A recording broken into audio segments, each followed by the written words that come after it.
नमस्कार, अपनी डपली अपना राग के इस वक्त के बुलेटिन के साथ मैं हूं अनुपम। आजमगढ़ से गिरफ्तार आतंकी सबाउद्दीन आजमी पॉलिटिक्स की आड़ में आईएसआईएस जैसा आतंकी संगठन तैयार कर रहा था। 15 अगस्त के दिन ब्लास्ट की योजना थी, लेकिन उसे पहले ही पकड़ लिया गया। सबाउद्दीन आजमी ने युवाओं का ब्रेन वॉश कर अपने साथ जोड़ने का प्लान बनाया था। सबाउद्दीन आजमी राजनीतिक दल एआईएमआईएम के साथ मिलकर लोगों को जोड़ने का काम कर रहा था। नगर पालिका माहौल के वार्ड नंबर 9 से सभासद का प्रत्याशी भी रहा है। आज इसी मुद्दे पर हम चर्चा करेंगे, लेकिन उससे पहले आप ये रिपोर्ट देखिए।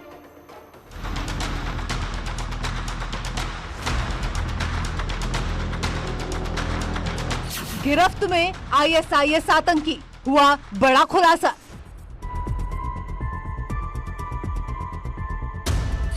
सियासत का नाम, आतंकी साजिश का काम। आजमगढ़ के मुबारकपुर से एटीएस ने एक आईसिस के आतंकवादी को गिरफ्तार किया है। ये बहुत ही चिंताजनक है, और चिंताजनक इसलिए भी है कि वो ओवैसी साहब की पार्टी एमआईएम का सदस्य है। इससे साफ जाहिर हो गया है कि ओवैसी साहब की पार्टी अब आतंकवादियों की पनाहगार बन गई है। एआईएमआईएम पार्टी का सवाल है। ये भारतीय जनता पार्टी के बी टीम की तरह आप देखते होंगे कि हर चुनाव में काम करती है।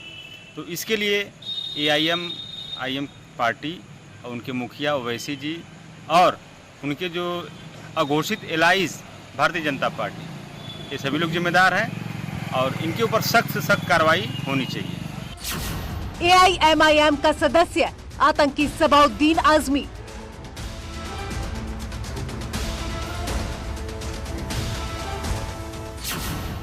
आईएसआईएस जैसा संगठन तैयार करने की कोशिश।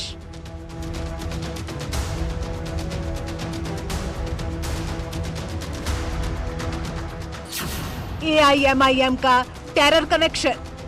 असदुद्दीन ओवैसी की जो ये कट्टरपंथी सोच है, जो ये बार बार विभाजनकारी राजनीति है, उसके कारण ही आज ऐसे तमाम सारे लोग, युवा जो मतिभ्रमित होकर के कट्टरपंथी विचारों से प्रभावित होकर के आतंकवाद की तरफ मुड़ रहे हैं, उसका एक जीता जागता प्रमाण है। एआईएमआईएम को अपनी राजनीति पर एक बार सोचना होगा कि क्या वो देश में आतंकवादी पैदा करेगी।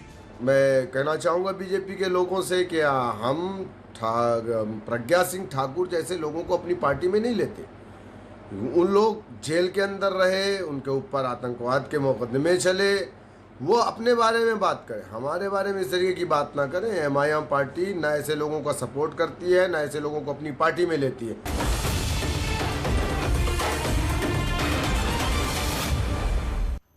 इधर ADG law and order Prashant Kumar का कहना है कि इस मामले में गहन छानबीन की जा रही है और आतंक के मॉड्यूल को ध्वस्त किया जाएगा।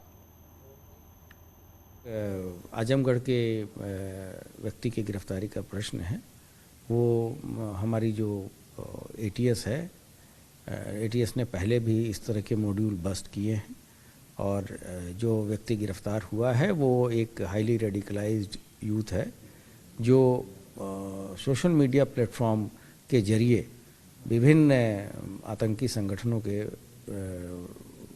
व्यक्तियों के द्वारा जुड़ा हुआ था तथा एक आईडी बनाने की ट्रेनिंग ले रहा था, और इस संबंध में कुछ रिकवरी भी उसके पास से हुई हैं, और इसके अतिरिक्त जो अन्य सूचनाएं मिली हैं उसको हम अभी डेवलप कर रहे हैं, और आगे भी इसमें इसको हम पुलिस कस्टडी पे, रिमांड पे लेके इस चीज़ों को, विवेचना को आगे बढ़ाएंगे। वो राजनीतिक पार्टी का सदस्य है, और राजनीतिक पार्टी का सदस्य होना कोई जुर्म की बात नहीं है, लेकिन ये मैटर ऑफ फैक्ट है, इसलिए ये चीज़ों को बताया गया है।